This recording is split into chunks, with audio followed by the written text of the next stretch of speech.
All right, guys, welcome back to the shack. Tonight, I've had a few people request a video, and this is something that I've covered in a lot of my other videos, but it's kind of hit and miss and sporadic. So I decided that I needed to address it in a specific video so that people could find it on a channel a little easier, and hopefully cover several different machines and give everybody a little bit better understanding of focus and why focus is a very important part of using a diode laser, and why you can, need to learn how to manipulate that focus to accomplish different tasks.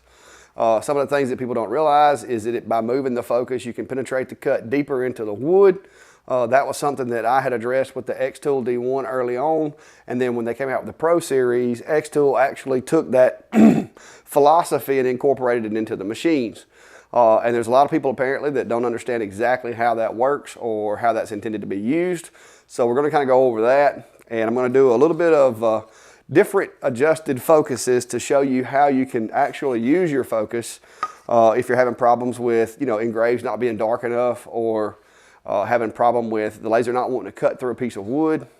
There's things that you can do to tweak that focus to make that work a little bit better. So if focus is something that maybe you're not all the way educated on, or you don't know everything there is to know about it, there may be some information here that might benefit you. So if that's something you're into, stick around.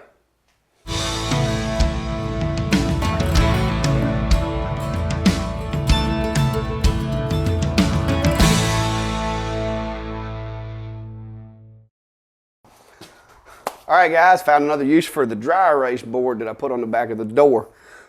Excuse the the mess here, but we're going to use this and have a little class work today for this one. All right, the first thing I want everybody to do is understand exactly what focus is and how it relates to a diode laser. And that way, the better you understand what it is, the better you'll understand how manipulating the focus can actually benefit you in what you're trying to do with your laser engraver. So we're going to break out the crayons, as I call it sometimes with some of my fellow workers. But in this case, it's not going to be a crayon, it's going to be a dry erase pen. So on your laser, on a diode laser, you have the laser, and then you have the light emitting diode, which is a LED, diode laser. All right, they use a series of mirrors and lenses to compress the light, and in doing so, light is one of those things that tends to travel in the path, and whichever way you set it to go, that's the way it's going to go, unless it is either reflected, refracted, or absorbed by whatever material. So when the lasers fire, the way that this thing is set up, you have a lens inside this machine, which as this light comes out, it brings it into focus. All right, and I'm going to exaggerate the focal point of a laser just so that you can kind of see the difference, because with these diodes, it is so minimal that you really can't see it with the naked eye. But I'm going to show you some demonstrations here in just a minute using the laser and doing a ramp test to kind of give you an idea of how it works. But this is the basic principles, and I'm just kind of laying the groundwork for what we're going to get into. It takes the light and basically changes the direction of the light, which results in a path almost like an hourglass. And the optimal cutting location for a laser, for a diode laser, or for any laser for that matter, is going to be where that beam of light is its smallest, which is what is referred to as the focal point. That is the smallest width of that path of that light possible. When you get higher up into these ranges, you're either out of focus because you're high, or you're out of focus because you're low.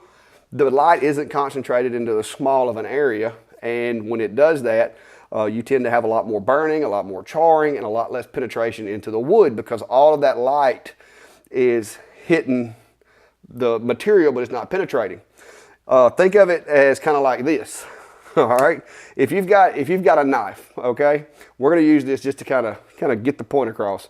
If I take this knife and I hit this door like this, it's not gonna poke a hole in this, because the area in which it's impacting it, the pressure is distributed along a lot wider area. Therefore, it's not going to poke it. But if I turn it around until I got that really fine tip and I do it this way, all of that pressure is exerted on that one little tiny spot right there. So I'm gonna get a lot better penetration than I would if I turned it around and used the other end that it's not sharp. Same principle. So when you're cutting, you want that real fine line. That way it blasts through that material, makes it deeper into the material, and can come out the other side, resulting in a cut. However, when you're engraving, that's really not that important. When you're engraving, the spot size on these machines and the distance of the focus, it's not that much. You can engrave. Now, if you get too far out, you're going to start losing some resolution. It's going to pixelate, so to speak. Your beam is so large that you're not going to get that real sharp, defined edges that you want. But it's very forgiving when it comes to engraving. You can engrave and be out of focus and not know it, other than the fact that the engrave may come out darker.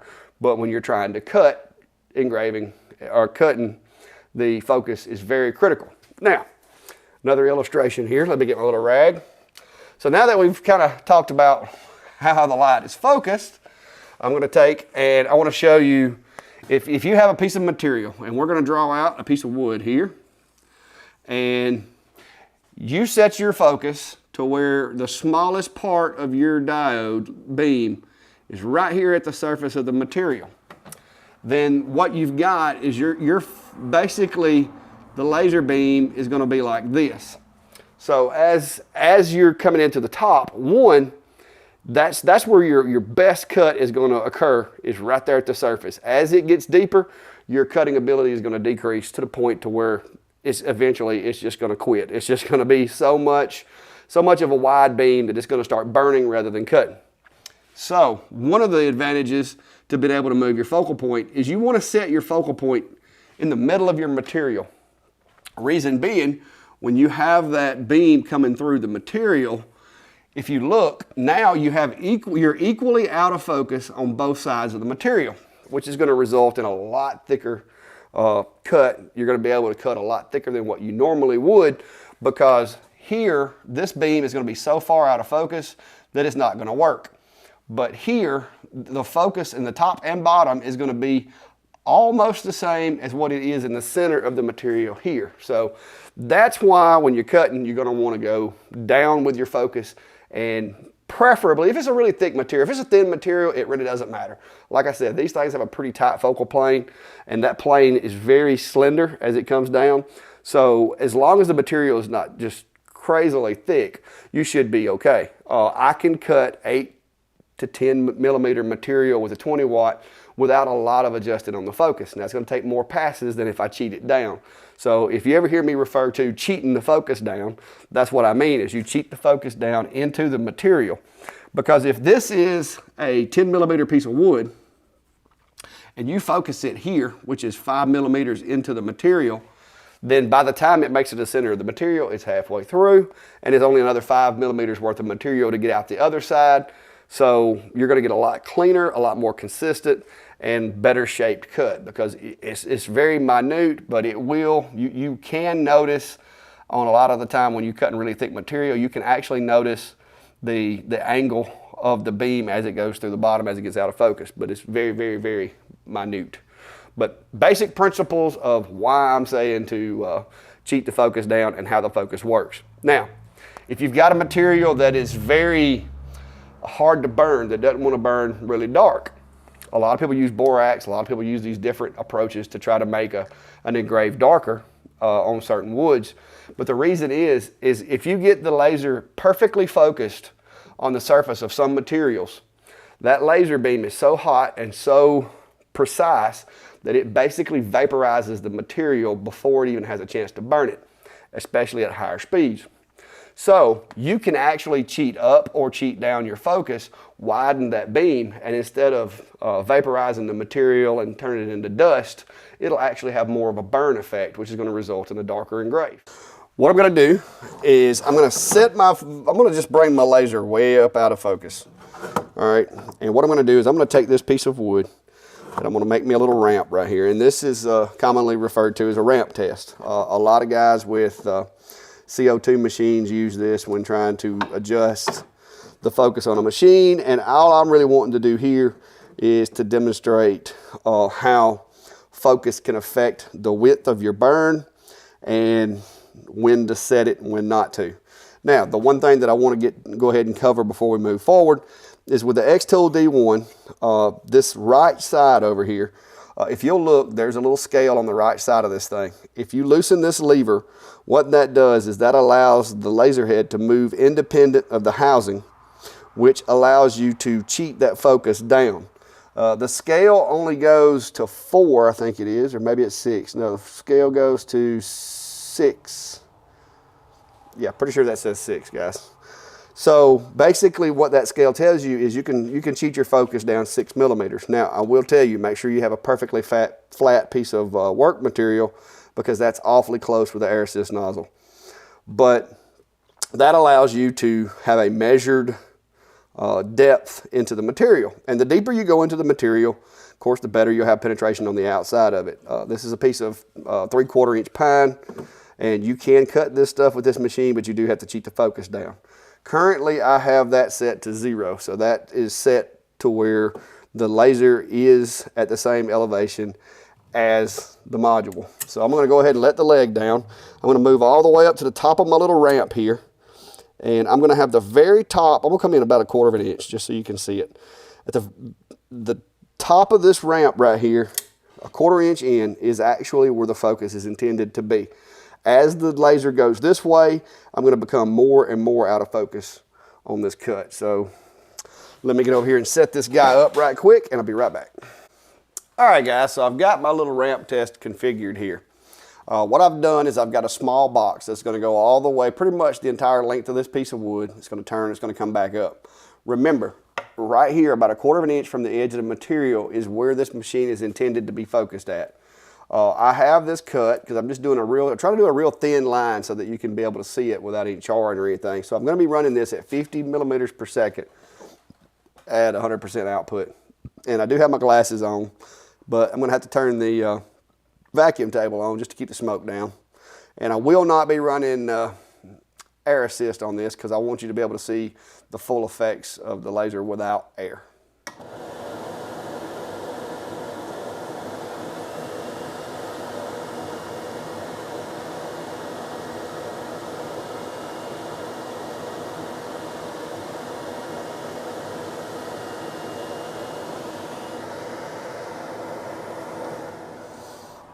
Okay, now, as you can see, let me pull this up to the camera here. You can see the width, let me make sure it's showing. You can see how wide this cut is on this end. This is the end that was on the low part. This thing is way out of focus on that end. And then if you go back towards the top, that is in focus, right there, 1/4 of an inch in from that material. And if you look, you can see as you go down lower, the beam gets wider and wider. It is most noticeable when you're trying to do a cut. So I'm going to change this to like a cut power and go ahead and rerun that just a little ways over from where it was just now. So I'm going to slow this down to, I don't know, 6 millimeters per second.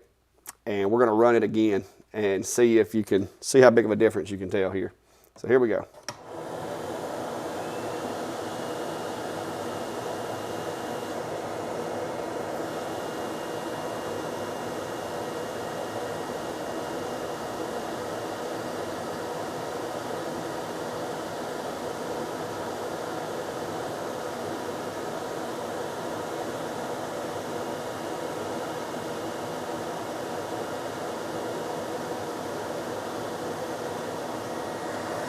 As you can see, the more out of focus you get, the more potential for a flame. I don't know if you can see the flames trying to lick up. There you go.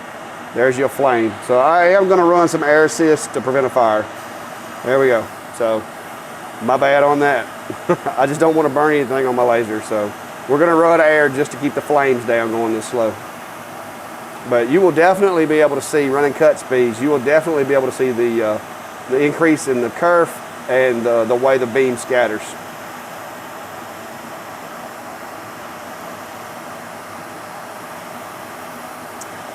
And just a demonstration for you guys that don't have air assist, while it's up that high, watch this. There's no air assist. Starting to get a little bit of flame. Air assist on. It just cleans that up. Gets rid of that smoke, gets it out of there, prevents any flames. So if you don't have air assist, you may want to look into it.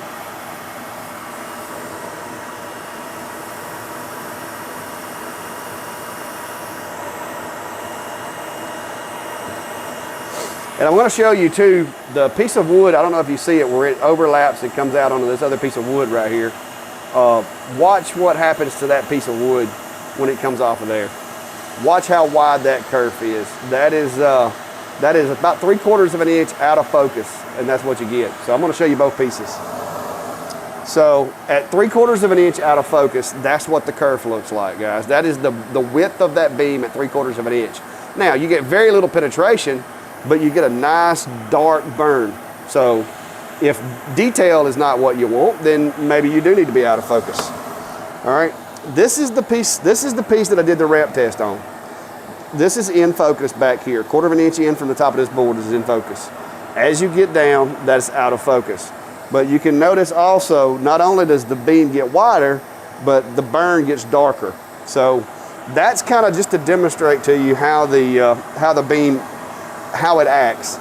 All right, now I'm going to take this out, and this is, like I said, that's the board that was under there. That's about 3/4 of an inch out of focus. So what I'm going to do, I'm going to set me up a little burn. This is some pine wood right here. I'm going to set me up a little burn. I'm just going to do a little small circle, and we're going to start with it really out of focus, and we're going to work it down to focus. All right, guys, this first one, I'm going to run it from where the laser is now. This is going to be ridiculously out of focus. This is 3/4 of an inch high plus focus. So I'm going to run this little small circle, and I'm going to show you kind of what we're dealing with here.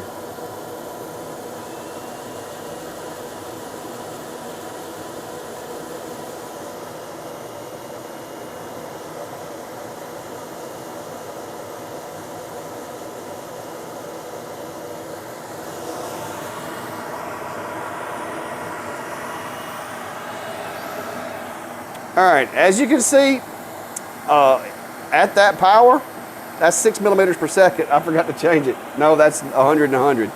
So at that power, it done a pretty good job, but it's way out of focus. But we're gonna move over and kind of get it a little more realistic now. But you can still engrave even out of focus. You're not gonna be doing a whole lot of cutting, but you can engrave. So I'm going to move the machine over here, and I'm going to focus it, and I'm just going to do a burn here to kind of show you what. Let me see if I can turn all this off. This is noisy. So I'm going to take and rehome the machine, and I'm going to reburn this circle, but I'm going to do it with it in focus. I'm going to circle frame that right quick, see where it's going. All right, and I'm going to go ahead and hit that. So this is in focus. This is what the machine should do if it's properly focused and how it should look. And this is going to kind of be our baseline right here.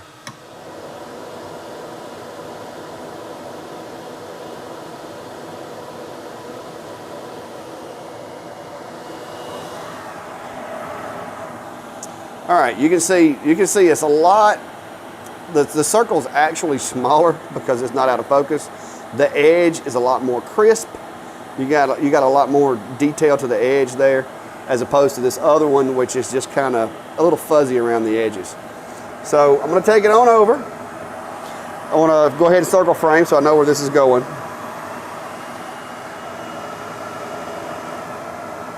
And I'm going to bring the focus up just a little, just a couple of millimeters, and I'm going to run it again.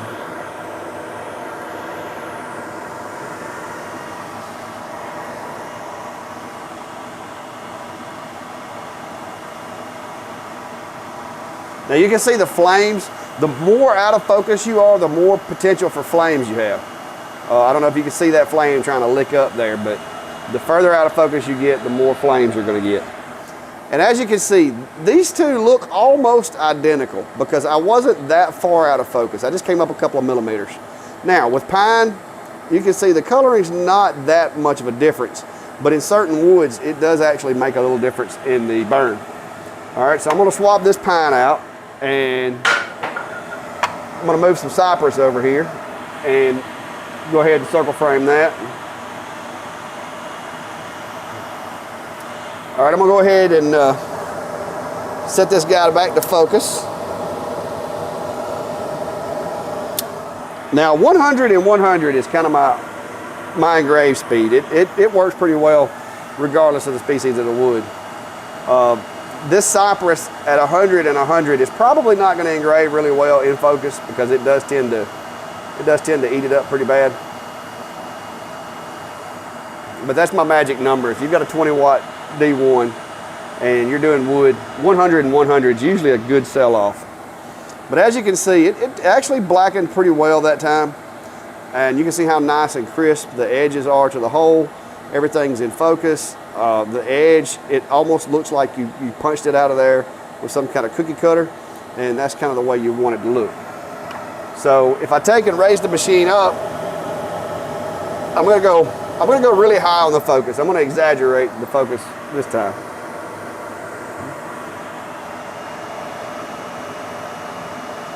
I'm gonna run that right there.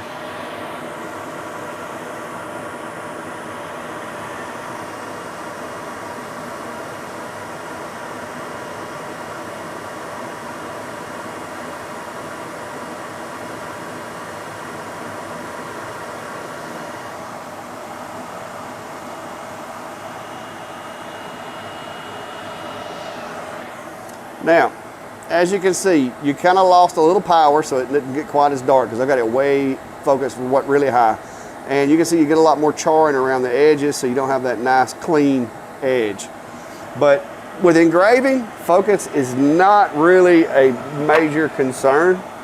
One thing that I will tell you is cedar, guys. If you're not engraving cedar, you're missing out, all right? This stuff, no matter whether it's focused or whether it's not, this stuff engraves great.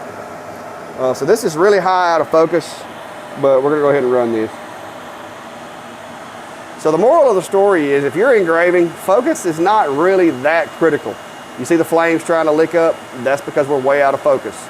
Now, this will probably be a really nice dark burn because this is cedar. So you're going to get a lot more charring when you're out of focus like that. And like I said, you're going to lose those smooth edges. But with cedar, it's a little more forgiving.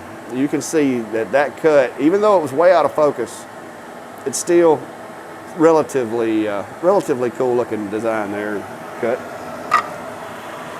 So going over here now, and I'm going to reframe. I'm going to drop it down to the appropriate focus where it's supposed to be. Run that same cut. You'll notice that there's not going to be any flames, even without an air assist. Not going to be a lot of flames. This speed is more than adequate with cedar to keep the flames down. So that's one more benefit to running it in focus.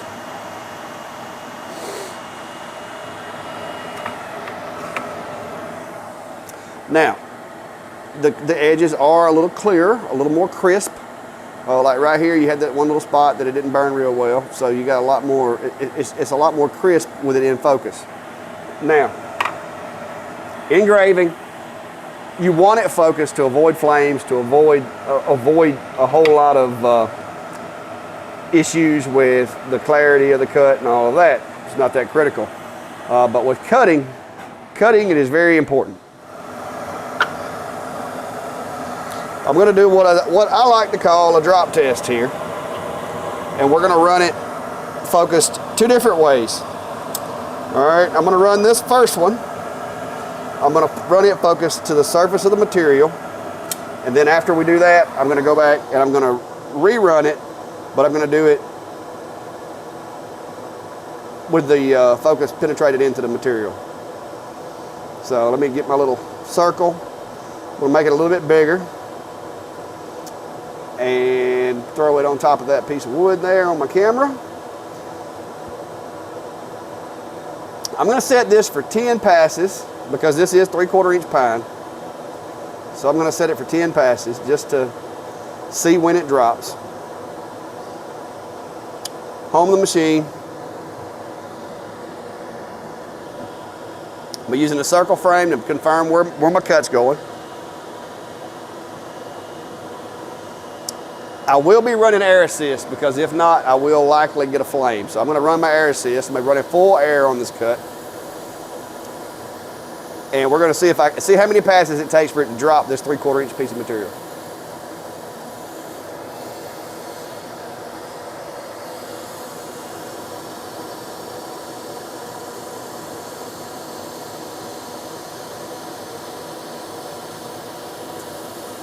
That's one pass.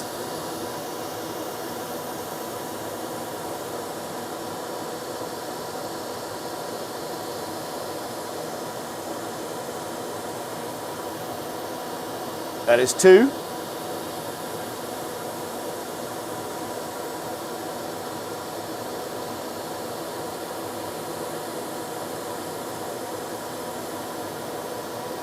That is three. Starting to see a lot of smoke out the bottom. I got laser penetration out the bottom. Seeing the reflection. That is four.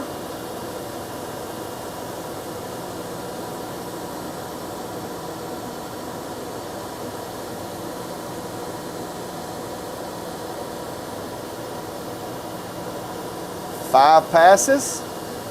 I'm seeing a lot of light through the bottom. I'm basically seeing the entire beam. So I'm not sure that it isn't already cut all the way through, or maybe it's just got a snag or two. That's six passes.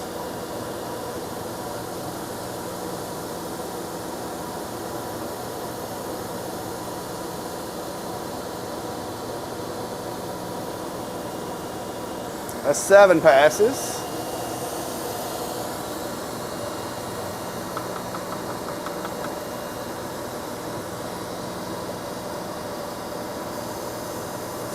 Eight passes, there we go.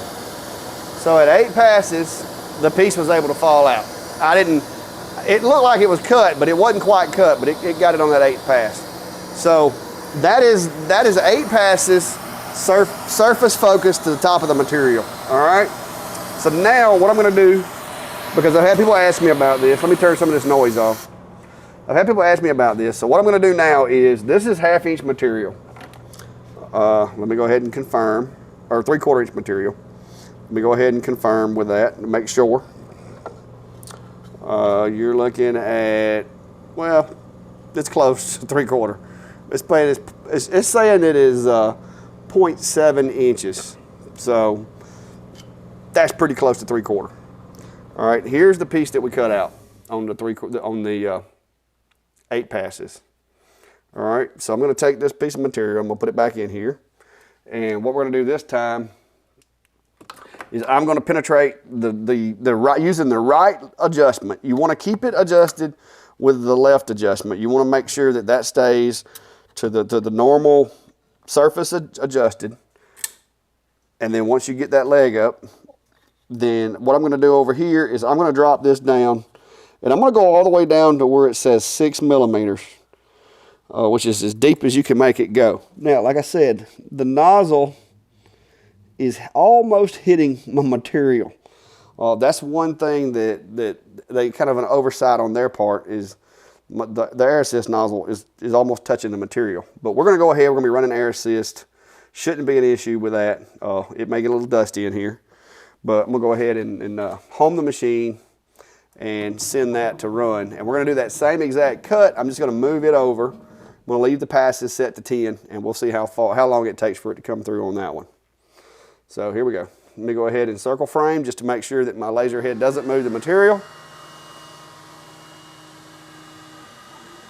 That is almost touching, so the air assist nozzle should be a little bit shorter. It would help. But I am going to be running full air, and here we go.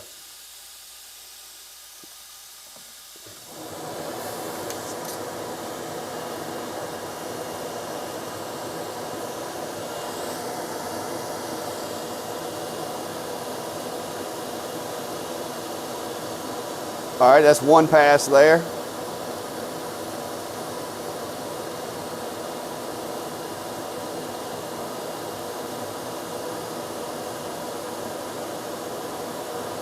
That's the second pass. Got smoke penetration through the bottom, laser visible through the bottom of the cut.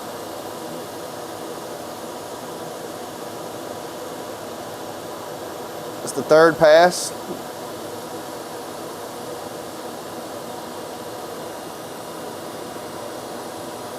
And that's the fourth pass.